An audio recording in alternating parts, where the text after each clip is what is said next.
Quality thrash metal is what the fans have always expected from Dave and company. Nevertheless, evolution and experiments did take place in Death history. Sometimes that worked, sometimes didn't.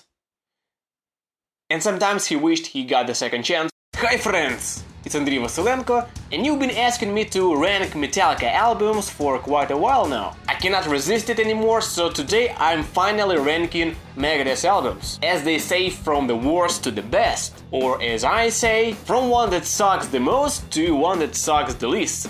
That's technically the same, right? Technically. Megadeth discography includes 15 studio albums, one sort of album, a couple of live albums, then overdubbed, and approximately a million greatest hits compilation. And while I was saying that, another one was released, and I will count only the main records and only the original material, so no covers. But simply ranking the stuff based on my biased preference would be too boring and unfair. Music has different dimensions to be judged and assessed by. So let me introduce our criteria, made by me. Main riffs. Every metal song has the main riff, which is its face. Weak main riff usually means that the song is weak too. And weak songs assemble weak albums.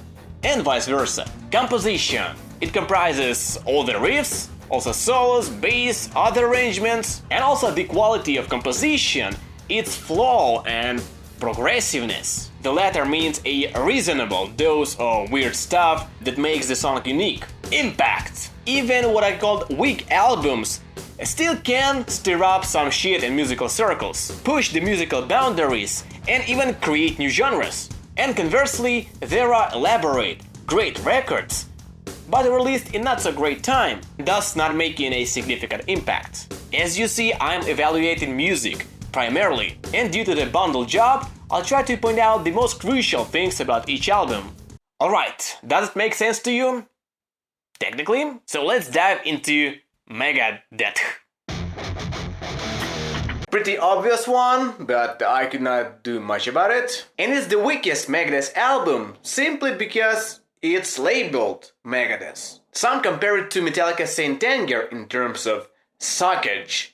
Depends on what to look at though. Production-wise, Risk is an excellent record, but in terms of genuineness, I've always felt that it lacked it, which Dave Mustaine himself admits in his autobiography. Risk was a product of several factors. The producer pushing the band in ever so radio-friendly direction, and Dave, that's what he literally said in the book, trying to beat Metallica's Black Album. Risk has grown on me though. It's a chill, mood record. A curious chapter in the band's history that has passed, and the album ends on a pretty heavy note.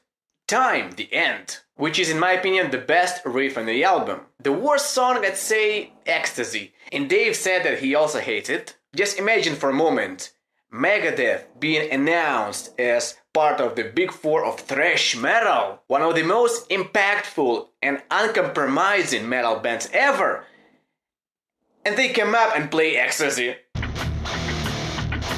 Despite often being called the second Risk, there's a huge gap between these two albums. Firstly, Super Collider was written in a hurry. Dave Ellefson said in an interview they had a tour already booked and they needed an album for it. Actually, the quality of songwriting on Super Collider is pretty much the same as on 13 and Dystopia, but some songs still feel out of place. It jumps from one edge to another, similarly to Cryptic Writings, but in case of Super Collider, something didn't work out that well. But still, how could one not like classic Megadeth licks such as Built for War, Don't Turn Your Back, and Dance in the Rain is such a unique track, which proves that Dave still is capable of escaping his comfort zone and write something unique and fresh that still sounds like Megadeth. It's my favorite track on the album, and the least favorite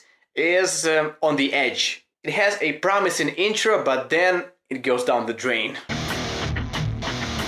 On 13, Dave's voice is in bad shape after surgery. The good part was hearing Dave Ellefson again.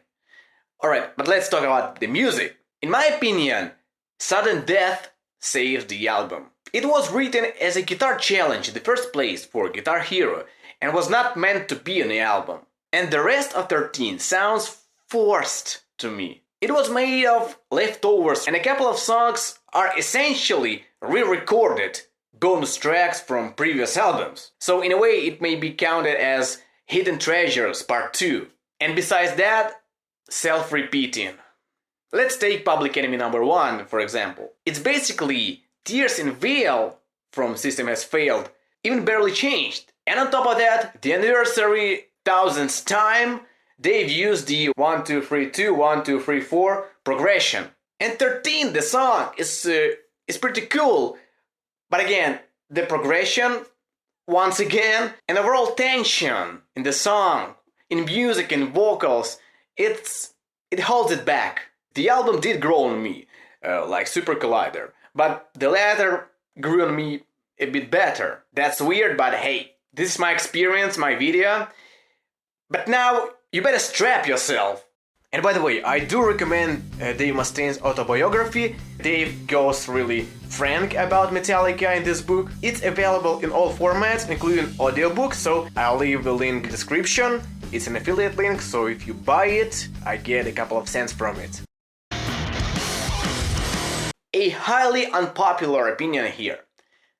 Dystopia is overrated. My main piece of criticism towards the album is that the rate of self-repeating on it goes through the roof. Whereas previously we could say that, well, that's just how Megadeth sounds. And on Dystopia it's like, I think I've heard that riff before. Twice, at least. In almost every damn song. The good stuff on the album. Conquer or Die, a magnificent instrumental. Fatal Illusion, and my personal favorite, the main riff from The Threat Is Real. And the weakest one, Post-American World. And again, how many times did Mustaine use it? Anyway, the true value of this album is that, man, Dave is unstoppable. And receiving a Grammy gives it a bonus point as a display of its significance to metal music nowadays. And this one is highly underrated in my opinion. Back in 2000, Dave was fed up with chasing radio. Marty Friedman was out and he wanted more poppy stuff actually. And there we go. The first sort of comeback album of the Big Four. Return to Handgear kinda implies that. Plus we have sort of Tornado solo successor Dread and Fugitive Mind and a throwback epic Quen. I'm also really fond of the guitar tone of the album, even though it seems to repulse a lot of fans. Almost every song on The World Needs a Hero is a jam, even Losing My Senses, which sounds like a leftover from the late 90s. And also we have a breakup metal anthem, 1000 Times Goodbye. Let me put pennies on your eyes. And for a long time I actually thought that he said that. And yeah, on Motorcycle he actually sounds like 90 years old grandma. It's a pretty decent record, and it's such a pity that fans seem to ignore it, and so does the band. It could have been much better without a couple of songs such as Americastan. And Washington Is Next is the best one. Just look at the stretch in the bridge that Dave does. And Glenn Drover did an amazing job with the solos. Yeah, that was not Chris Broderick, but Glenn Drover on the United Nations. I don't get why so many bash on him. In my opinion, the least fitting guitarist that Dave ever hired was Al Pitrelli. His performance on Rude Awakening speaks for itself. On one hand, Critic Writings is basically half Risk, but on the other hand, songs such as Disintegrator relate to the old days. And there is a solid layer of stuff in between. By the way, this was the first record on which Dave was guided by someone else in songwriting as he began trying to meet the radio format. For instance, the vocal line from Trust was initially going like, "Lost in a dream, nothing what it seems." But the producer suggested to pop it up. Lost in a dream. Unfortunately, it went way too far on a risk. I have a personal affection towards this album. That One Night DVD was my first Megadeth thing. The concert was filmed in 2005, I guess, and so it had a lot of stuff from The System Has Failed. But seriously, the album is amazing in many senses. Firstly, the songs are elaborate with quality riffs. Secondly, the solos were done by Chris Poland for the first time since Peace Sells. His exotic touch really added to the album. And thirdly, it was written all by Mustaine down to a single note, and it was supposed to go as his solo album. But label came and like, you owe us one. And the fact that he did it right after recovering from the injury and basically relearning the guitar from scratch gives it an extra point.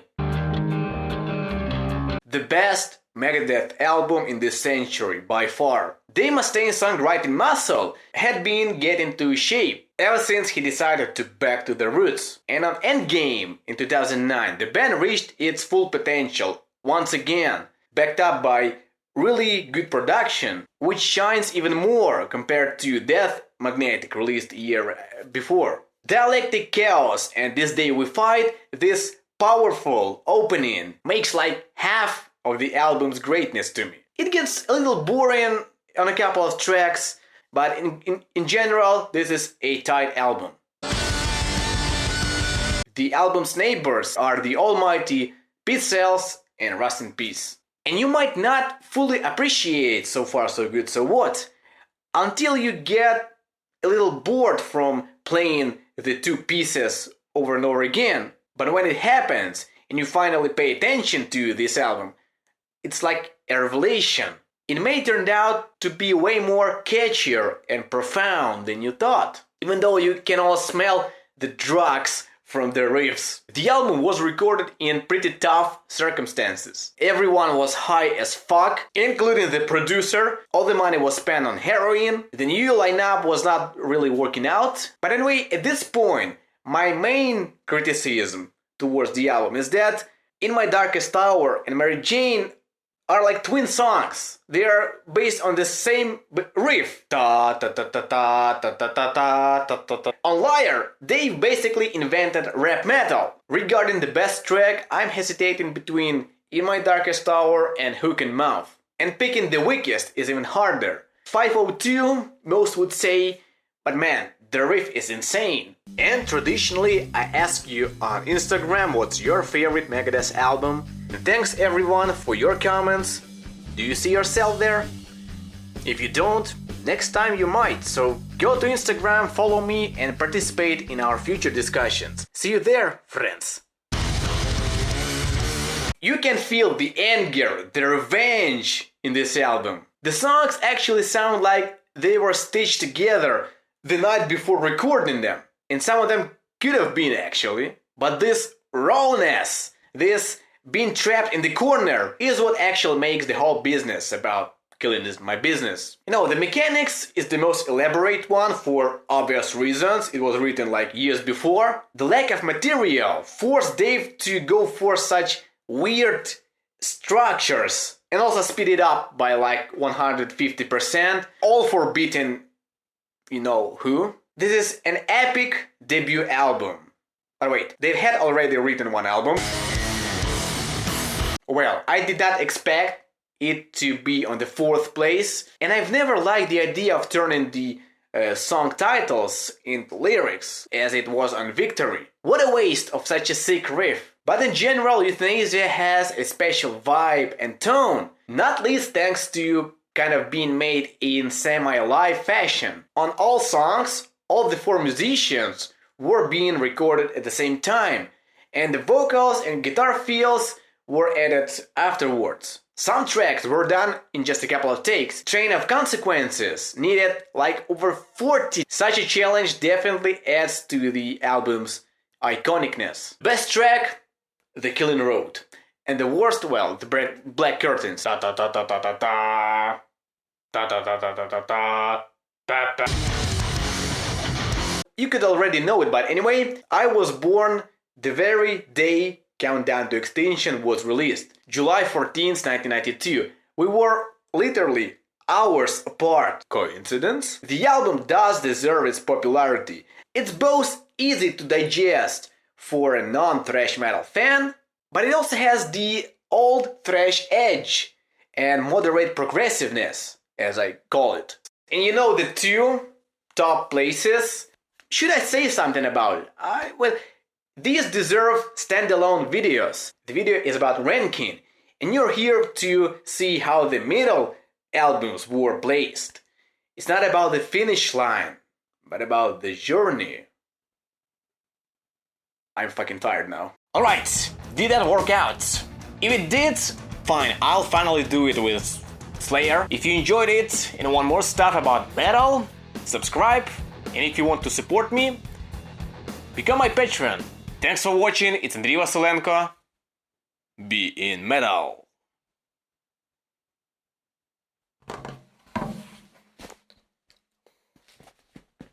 Все? Все.